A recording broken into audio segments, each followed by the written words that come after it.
panalo to kahit walang kwenta. Kay Ram, baka di mo pa alam, si Badang ang bagong meta. Kasi paano ba to nanalo kay Tito Badang? Eh, yung mga linya nun, konkreto.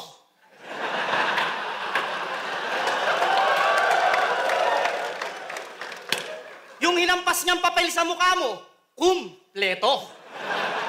Hindi uubra to, kahit sa kongreso. Luto yung panalo mo, kitang-kita kahit sa kumento. Masyado ka kasing mapangusga, wala ka ng sino.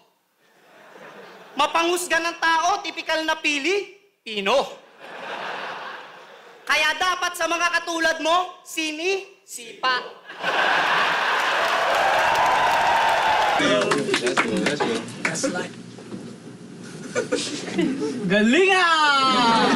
Ang galing mag-rap ng inaanak ko ah!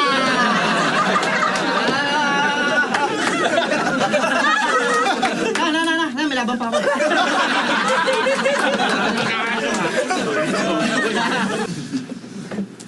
Sa kaliwa, sa kanan, sa likod at sa harapan, bago ako mag-umpisa, paalisin nyo yan. Kampiyon ka ng tryouts. Lagi mong pinagmamalaki. Puta, baka nakakalimutan mo, pre. Wala akong pake.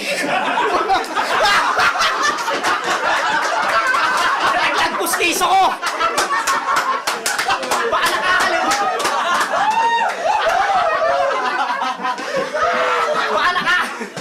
Nalaglag pustiso ko, kakagawa lang kasi.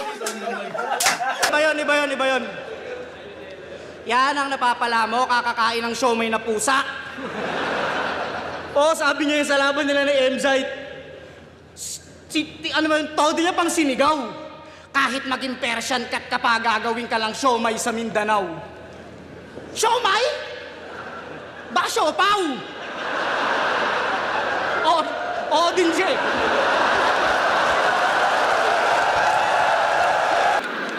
Kuha mo sa mama mo. Ang mama mo, hindi ka alam na mama mo.